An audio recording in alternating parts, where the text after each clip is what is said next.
Sosok perempuan yang peduli terhadap pendidikan salah satunya di Raden Dewi Sartika. Tentang pendidikan untuk perempuan hanya satu-satunya Raden Dewi Sartika. Ini berbeda dengan pahlawan-pahlawan wanita lainnya.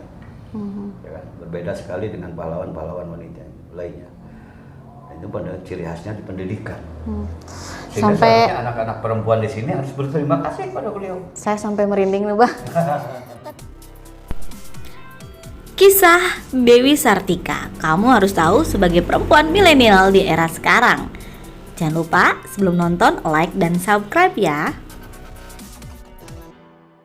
Assalamualaikum warahmatullahi wabarakatuh. Teman-teman, sekarang ini adalah tanggal 4 Desember 2021 dan ini merupakan bertepatan dengan hari lahirnya pahlawan nasional kita yang berasal dari Jawa Barat, yaitu Dewi Sartika. Nah, perlu diketahui nih, Dewi Sartika ini adalah salah satu tokoh nasional pergerakan wanita. Beliau ini dulunya seorang guru dan yang merintis salah satu sekolah rakyat untuk kaum istri atau untuk para perempuan. Seperti apa dan Dewi Sartika itu seperti apa? Kita langsung tanya aja sama Abah Dodo yang kebetulan adalah salah satu tokoh budayawan di Kabupaten Kuningan dan beliau pun yang salah satu mengkampanyekan tentang Dewi Sartika ya Abah ya. Ya. Nah, ini dia Abah Dodo dan kumaha Abah damang? Alhamdulillah, Samila, alhamdulillah, pangestu Pak. Sampurasun. Rampes. Dan Dewi Sartika dan Abah juga perlu diketahui selain sebagai tokoh budaya di Kuningan, ternyata Abah juga adalah guru dan saat ini mengajar di Unisa di jurusan PGSD ya Bah? Ya, dan PGMI. Dan PGMI. Teraskeun Bah, janten ai Raden Dewi Sartika teh sebenarnya sosok yang paling berkesan teh gimana sih Bah? Maksudnya tokohnya seperti apa gitu? Jadi Raden Dewi Sartika itu jadi setelah meninggal dunia oleh ayahnya Raden Somanagara dengan ibunya Raden Raja Permas. Beliau ini hidup bersama pamannya di Cicalengka. Nah, di Cicalengka itulah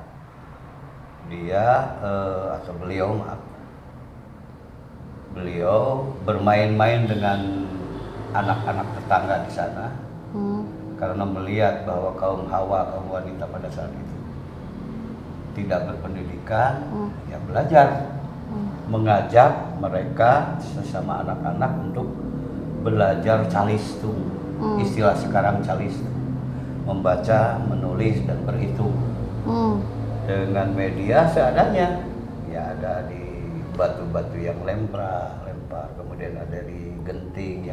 Nah, beliau itu menggunakan arang, menggunakan apa saja yang ada di alam itu untuk alat tulisnya. Nah, setelah dewasa, kira-kira umur remaja ke atas sekitar 25 tahunan lah, terinisiasi untuk mendirikan sekolah yang disebut sekolah istri. Nah, di sana dengan dukungan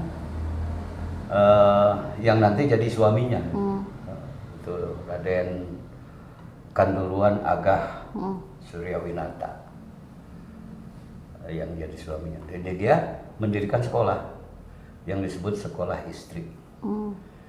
Nah, di samping membaca, menulis, berhitung itulah spesial sekolah istri memberikan pembelajaran kepada teman-teman wanitanya tentang kerumah tanggaan, sehingga di sana ada mata pelajarannya itu lebih besar ke praktek bagaimana pekerjaan ibu di rumah, memasak, sekarang sebut tata boga, kemudian membuat pakaian, menjahit pakaian, menyulam dan lain-lain. Nah, sehingga jadilah sekolah istri. Nah, dilanjutkan itu semakin banyak peminat di daerah-daerah mendirikan sekolah yang sama seperti Ibu Raden Dewi Sartika. Sehingga di tahun 1914 1900 diubahlah nama sekolah istri menjadi Sekolah Keutamaan Istri. Jadi Sekolah Keutamaan Istri yang asalnya semula sekolah istri kemudian menjadi Sekolah Keutamaan Istri. Semakin berkembang, bahkan bukan hanya di Tatar Pasundan, pada saat itu disebut Tatar Pasundan, merembah ke luar Pasundan, ke Jawa, kemudian ke Sumatera, bahkan di Sumatera Bukit Tinggi berdiri sama Sekolah Keutamaan Istri. Itu. Nah, kemudian pada tahun 29-nya 1929 bertepatan dengan ulang tahun ke-25 Sekolah Keutamaan Istri yang diawali dengan Sekolah Istri berganti nama lagi menjadi Sekolah Raden Dewi. Itu. Ini siapa yang memberi nama Sekolah Raden Dewi? Ya pemerintah Hindia Belanda ternyata.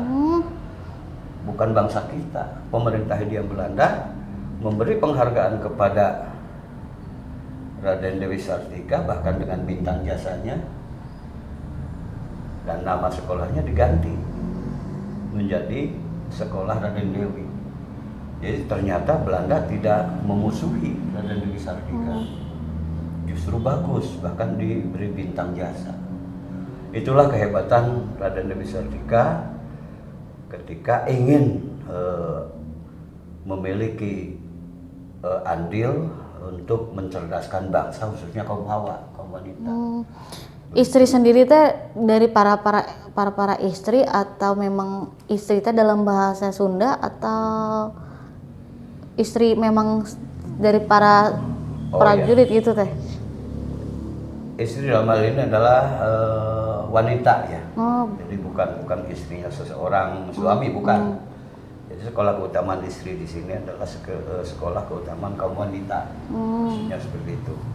Bukan istri dari seorang suami, bukan. Itu karena di bahasa Sunda kan ada istri, ada awewe kan gitu. Ada wanoja gitu. Jadi bahasa perbedaan-perbedaan itu yang perlu kita pahami. Awewe kan bahasa kasar, bahasa loma. Kemudian wanoja adalah anak perempuan yang remaja, itu wanoja namanya. Kemudian istri adalah padanan kata daripada awewe itu yang dengan bahasa lemesnya. Tetapi kata istri juga biasa dikaitkan dengan suami. Jadi suami istri, oleh karena itu memang kadang-kadang kita bingung yang mana yang sebenarnya. Jadi kata istri di sini adalah bahasa lainnya dari kata awewe. Jadi diambil dari bahasa Sunda meureun tadinya teh ya. Sekolah jangan-jangan dulu namanya teh sekolah istri meureun ya. Sekolah istri. Sekolah istri itu ya yang dijalani oleh Raden Dewi. Oleh karena itu sangat disesalkan apabila kita khususnya orang Pasundan melupakan jasa Raden Dewi Sartika. Raden Dewi Sartika itu selain di Bandung pergerakannya sampai ke Kuningan nggak, Bah? Gaungnya sampai ke Kuningan. Seantero Tatar Sunda itu mendirikan semua sekolah-sekolah. Gitu. Aya patilasanna tuh gitu di Kuningan teh sekolah Kapungkur dulu teh. Ketinggalan informasi kalau di Kuningan bekas-bekasnya di mana. Hanya yang pernah menjadi setelah Republik, setelah merdeka, sana dilanjutkan berganti nama oleh pemerintah Republik Indonesia menjadi SKP. SKKP itu apa? SKKP itu Sekolah Kepandaian Keputrian. Itu Sekolah Kepandaian Keputrian, SKKP. Kemudian SKKA, Sekolah Kepandaian Keputrian Atas. SKKP-nya ada yang sekarang dipakai oleh SMA Negeri 1 sebelah utaranya.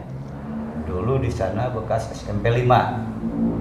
Jadi dari SKKP tahun 90-an berganti di sekolah kejuruan tingkat pertamanya ditiadakan, maka dijadikan SMP. Jadilah SMP 5 berdampingan dengan SMA Negeri 1. SMP 7 meureun sekarang mah ya? SMP 5. Sekarang di SMA 1. SMA 1. Oh, masih satu wilayah berarti. Satu wilayah. Karena gitu bersampingan. Di sini SKP-nya, Sekolah Kepandaian Putrian Pertama SKKP. Kemudian di sebelah sampingnya sebelah selatan SMA Negeri 1. Nah, di tahun 92 kalau tidak salah, semua kejuruan pertama ditiadakan. Sehingga diganti menjadi SMP, sama seperti SMP 7. SMP 7 itu awalnya ST 2, ST 1-nya SMP 6 sekarang kan gitu. ST 1 menjadi SMP 6, ST 2 menjadi SMP 7, SKKP-nya menjadi SMP 5. Nah, kemudian SMP 5 diberi bangunan baru di Ancaran. Nah, bangunan SMP 5-nya yang bekas SKKP diberikan ke SMA Negeri 1. Pantasan di SMA Negeri 1 tuh ada gedung-gedung kayak peninggalan zaman Belanda dulu kan tinggi-tinggi ya, ada masih ada gitu. Itu kemungkinan bisa. Bahwa Sekolah Kepandaian Keputrian itu bekas dari Sekolah Raden Dewi kalau bisa dikatakan begitu di zaman dulunya, di zaman pra-kemerdekaannya. Di zaman pra-kemerdekaan. Karena SMP Negeri 1 juga itu kan bangunan zaman Belanda itu. Benar. Bangunan zaman Belanda yang sekarang sudah hampir punah.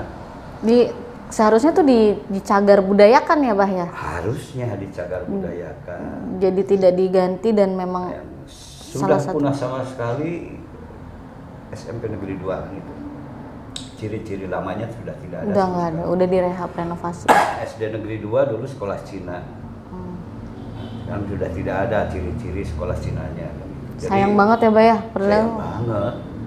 Sayang banget karena tidak ada bukti sejarah, tidak ada bukti sejarah persekolahan. Baiklah, itu hanya kebijakan saja, kita tidak mungkin untuk mengupas hal. Jadi sekolah Raden Dewi itu tersebar di seluruh Tatar Sunda terutama dan sampai ke luar. Tatar Pasunda, ke Jawa, ke Jawa Timur, ke Bali, ke Sumatera, bahkan luar Jawa yang pertama mendirikan sekolah keutamaan istri itu ada di Bukit Tinggi. Bukit Tinggi itu yang, nah kemudian disempurnakan setelah merdeka yaitu dengan SKKP dan SKKA yang materi pelajarannya lebih banyak ke keterampilan ibu-ibu rumah tangga, memasak, kemudian menjahit, berpakaian dan lain-lain yang terkait dengan karya-karya ibu-ibu rumah tangga. Berarti kalau sekarang itu ibu rumah tangga lebih dikembalikan lagi ke zaman dulu. Jadi kan sekarang lebih ke ketahanan pangan, bekerja dari rumah, entrepreneur. Padahal itu udah dilakukan sama Raden Dewi Sartika dari dulu ya. Sebetulnya yang pertama sekali itu. Yang pertama sekali itu. Karena tidak lepas daripada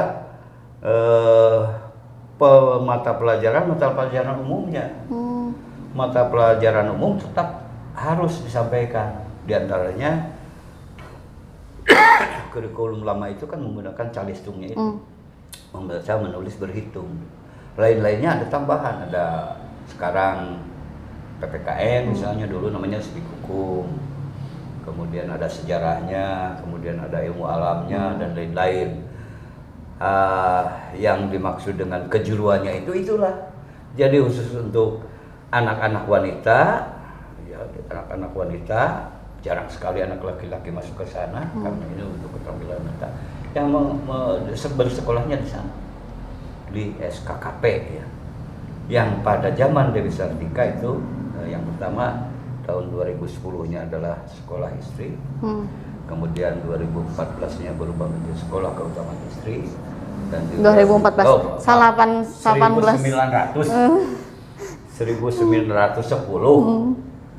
itu sekolah istri, 1914 sekolah keutamaan istri, 1929 sekolah Raden Dewi. Nah, sampai di sana ada di tahun 47-an itu terjadilah setelah merdeka kan, kita merdeka tahun 45, 1945 merdeka, ternyata ada clash antara ex penjajah dengan republik, sehingga di tahun 47 Raden Dewi Sartika ikut ngungsi ke Cineam Tasikmalaya dan beliau wafat di sana di Cineam Tasikmalaya tahun 1947. Seharusnya kalau misalnya ini ada ziarah ya ke makam beliau gitu di hari lahir ya, kalau misalnya memang memperingati itu ya Bah ya. Saya terpikir sampai ke sana, belum menulis ya, belum menulis tentang mari kita ziarahi Makam beliau. Ziarahi ke makam beliau karena walaupun 3 tahun kemudian dipindahkan ke Bandung makamnya, tetapi petilasan di Cineam tidak mungkin dihilangkan karena di sana adalah sejarah meninggalnya Raden Dewi Sartika di Kecamatan Cineam, Kabupaten Tasikmalaya. 3 tahun kemudian oleh keluarganya dialihkan ke Bandung, ke pemakaman keluarga di Bandung. Sosok perempuan yang peduli terhadap pendidikan salah satunya di daerah Raden Dewi Sartika. Tentang pendidikan untuk perempuan hanya satu-satunya Raden Dewi Sartika. Ini berbeda dengan pahlawan-pahlawan wanita lainnya. Ya kan? Berbeda sekali dengan pahlawan-pahlawan wanita lainnya. Itu pada ciri khasnya di pendidikan. Sehingga Sampai anak-anak perempuan di sini harus berterima kasih pada beliau. saya sampai merinding nih Bah. Ketika berbicara seperti ini mengingat perjuangan beliau gitu saat dulu susah, kendalaan kebayangkan ya nggak ada lampu, nggak ada listrik, nggak ada. Terus kita tuh para perempuan ya, laki-lakinya lagi dijajah atau lagi bekerja, terus seadanya kita belajar di rumah gitu. Ya, itulah kehebatan Raden Dewi Sartika dengan media seadanya untuk mengajar kepada teman-teman sebayanya di lemburnya ya, di daerahnya. Kalau boleh tahu, kalau Raden Dewi Sartika Abah hafal nggak itu anak dari siapa, putra siapa itu? Raden Dewi Sartika itu anak dari pasangan Raden Sumanagara dan ibunya bernama Nyai Raden Raja Permas. Itu sama-sama keturunan Ningrat di zaman itu.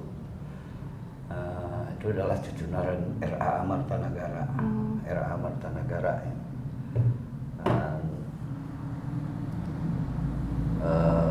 Beliau menikah dengan keturunan ini juga, Ningrat juga, yang namanya Daeng Agah. Daeng Agah dari Sulawesi. Ya. Sulawesi. Dari Sulawesi, yang mana Daeng itu masih keturunan dengan Daeng Kanduruan Ardiwanata kesininya. Itulah beliau. Nah, sehingga sungguh disesalkan ya, kembali lagi kepada penyesalan kita, keluh kesah kita, kenapa sih sampai lupa gitu, kepada beliau, kenapa anak-anak Tatar Sunda atau orang Sunda sendiri tidak ngeh terhadap pahlawan wanita yang ditetapkan di tahun 1966 oleh pemerintah Sebagai tokoh pahlawan nasional. Sebagai pahlawan nasional. Itu sudah resmi tahun 1966 Raden Dewi Sartika ditetapkan sebagai pahlawan nasional. Kurang apa coba? Kurangnya sosialisasi tadi ya. Kurang sosialisasi. Gitu. Nah gini lah, ini bagian dari sosialisasi ya teman-teman.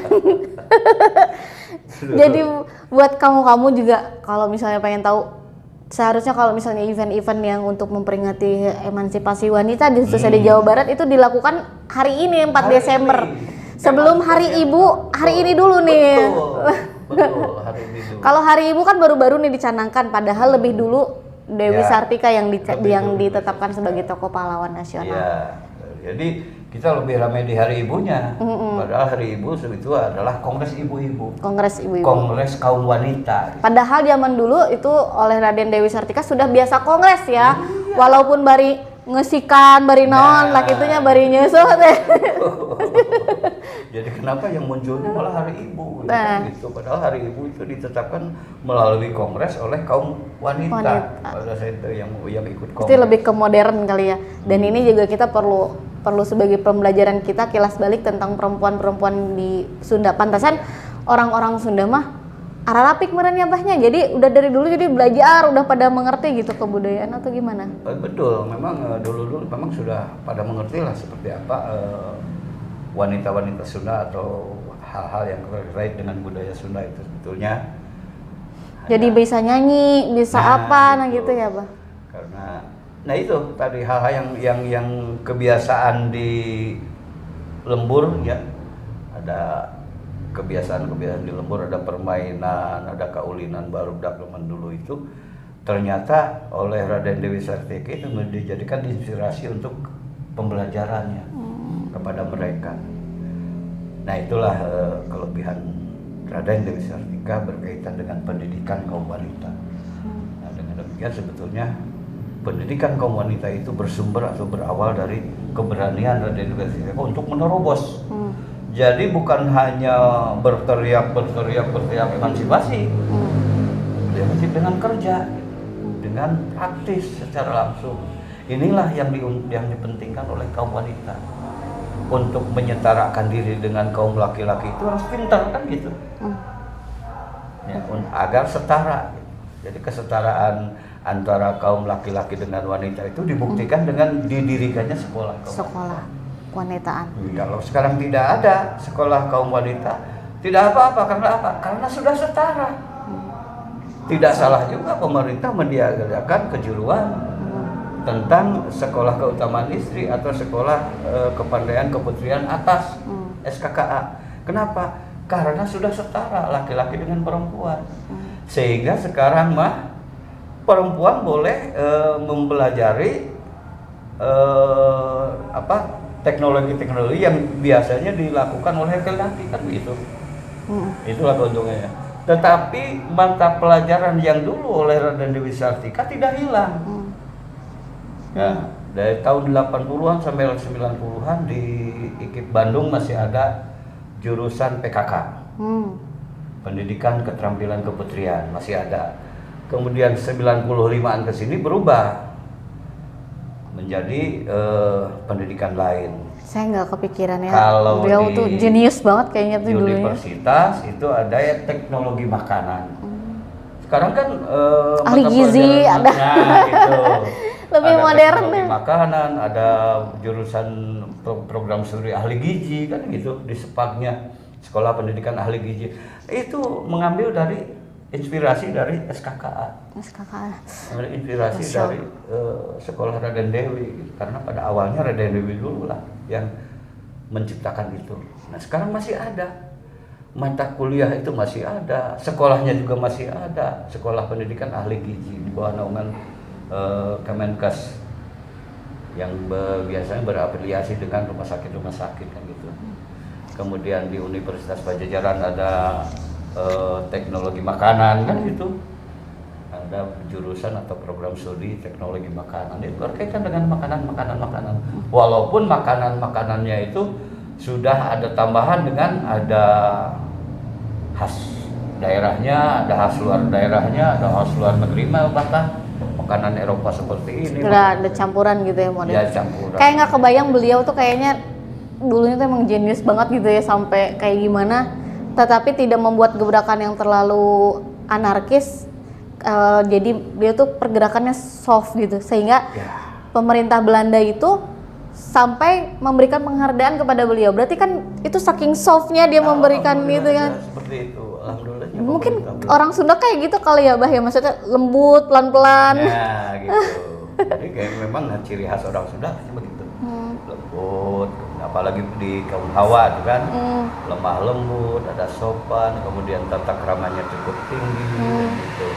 Kepada setiap orang selalu menghormati, tidak terlalu menonjol. Tapi memang terus bergerak gitu ya, Bah ya. Bergerak terus. Sambil berpikir bagaimana nih caranya supaya masukkan itu ke dia gitu. Nah gitu supaya kita bisa sukses dalam program ini. Nah teman-teman itu tadi mudah-mudahan bisa menginspirasi dan Abah nih harapannya buat kita kaum hawa dan kaum perempuan nih Bah, apalagi buat ibu-ibu muda dan yang punya anak yang sekarang remaja dan semualah gitu kaum hawa. Khususnya Sunda. Belum terlambat ya. Kami berpesan belum terlambat untuk melakukan apa yang terbaik untuk peringatan hari kelahiran Raden Dewi Sartika. Walaupun saat ini hari ini adalah tanggal 4 Desember. Tapi kalau bisa besok atau lusa masih ada. tidak sempat tahun ini, tolonglah tahun depan. Tahun depan ketika menghadapi 4 Desember, tolonglah peringati supaya kita tidak lupa akan nilai-nilai kepahlawanan Raden Dewi Sartika sebagai pahlawan wanita yang memperjuangkan kaum wanita untuk kecerdasan pendidikannya. Begitu. Mudah-mudahan beliau selalu dilimpahkan pahala dengan pahala yang sampai sekarang ya, Bah ya, Mas. Amin. Pahala bagi Raden Dewi Sartika atas perjuangannya. Gitu aja teman-teman, jangan lupa untuk like dan subscribe, dan kamu kalau misal pengen tahu bukunya Abah Dodo bisa cari aja judulnya apa, Bah? Wah, banyak ya. Banyak ya. Yang berkaitan tentang perempuan lah. Ya, nanti kita akan membuat khusus tentang biografi pahlawan wanita asal Jawa Barat. Ditunggu ya, Bah ya. Jangan lupa ada satu pahlawan wanita asal Kuningan. Ayah ada. Saya menaikkan. Aduh. Namanya Raden Ema Puradireja. Ada. Iya. Purwadireja. Raden Ema Purwadireja. Puradireja. Raden Ema Puradireja itu kelahiran Cilimus Kuningan. Kayaknya kalau orang-orang Kuningan tuh nggak jauh dari di Puradireja. Itu kenapa ya, Bah? Amin. Ini kayaknya belum sempat, saya lagi menulis salah lain. Nanti kita tunggu. Kalau misalnya si Abah mau, kita korek-korek ya sebelum bukunya muncul. Ema Purwadireja. Puradireja. Nah, itu dia kelahiran wanita. Ada juga ternyata ya, Bah ya, wanita ya, berarti. Kuningan. Dan ya inilah salah satu kampanye. Mudah-mudahan kita bisa menginspirasi, dan jangan orang Sunda kan tadi lemah lembut dan ya inilah budaya gitu ya, Bah. Ya. Jangan sampai marah-marah di TikTok, polototan, nah itu nggak baik. Bukan karakter orang Sunda. Bukan karakter orang Sunda. Orang Indonesia ya. Bukan karakter orang Indonesia, khususnya karakter Sunda. Oke, 5 Bah. Saya punya 5 question of life, pertanyaan seputar kehidupan Abah nih, Bah. Tadi kan sedikit ngomong udah buku udah ya, Bah ya. Dan ini kehidupan Abah nih. Mending lauk asin apa jengkol? Jengkol ya? Jengkol. Kenapa? Ya, jengkol jelas enaknya, jelas baunya. Oke, ini pasti seputar makanan, Mbak. Mending sorabi atau mending gemet? Sorabi itu. Sorabi, kenapa? Munuu. Nuku. Gemet mah udah teras ya, Bang. Sorabi kan munuu gitu. Geus terak. Terus lanjutnya, Bang, masih seputar kehidupan Abah nih. Jika Abah dalam kondisi di rumah tuh lapar gitu kan. Nah, mending Abah pergi ke warung tetangga, mending ke beli jadi makanan, atau mending ngajak istri makan? Kalau lapar di rumah? Bisa kalau nggak sempat masak istri. Tidak sempat masak. Mending Abah yang beli makanannya atau Abah yang ngajak istri makan? Kadang-kadang beli makanan, kadang-kadang ngajak istri makan. Nggak harus salah satu. Salah satunya mending di rumah. Mending di rumah. Iya. Jadi nitah istri gitu. Enggak. Jadi Bikin aja sendiri. bikin sendiri. Ya, karena yang laparnya gue saya. Istri mau pilihan. diajak makan nggak mau nggak apa-apa gitu. Karena memang sudah misalnya gitu. Jadi mending beli sendiri aja gitu ya. Bikin sendiri. Bikin sendiri. Iya. Jadi nggak masuk ini, berarti Abah pinter ya. 2 lagi berarti tadi kan 1, 2, dan 3. Satu lagi nih, Bah ya. Ketika lagi di jalan nih, Bah. Ini sih masih seputar hal-hal yang biasa. Abah lebih milih memakai sepatu olahraga, sepatu kets, atau memakai sepatu pantopel? Saya tidak punya sepatu kets. Pakai sepatu pantopel itu tergantung ya. Acara. Jadi Karena kebanyakan pakai sandal. pakai sandal. Nah, seperti sekarang juga. Berarti lebih pilih sepatu kets dong, Sepatu berarti. kets. Casual ya. Mending peci, mending pakai non ieu teh ngaranna teh. Iket. Yang nggak pernah pakai peci. Nggak pernah pakai peci. Nggak pernah pakai peci. Salah pertanyaannya. Sudah berapa tahun pakai ikat? Pakai ikat? Saya mulai tahun 92. Tahun 92 menutupi kebotakan atau memang Bukan, enggak? Memang itu keinginan saya saja pakai. Jadi enggak botak berarti ya Bah ya? Enggak. Kan biasanya ada yang pakai itu karena kebotakan. Tidak. Salah satu meningkatkan kepedean Sunda. Melestarikan kebudayaan Sunda, salah satu cara Di antaranya pakai ikat, tapi ikat. saya tidak berlebihan. Pakaian seperti ini saja. Yang penting tuh kalau saya pakai ikat saja. Tahun 92 teman-teman. Iya. Berarti lagi saya masih TK Saya ya. nggak berlebihan, wah harus pakai baju hitam dengan ini dan sebagainya segala enggak seperti itu. Saya menciri khaskan Sundanya itu cukup ikatnya saja seperti ini gitu. Itu 92 waktu itu awal pertama di Kongres Bahasa Sunda di Gedung Merdeka.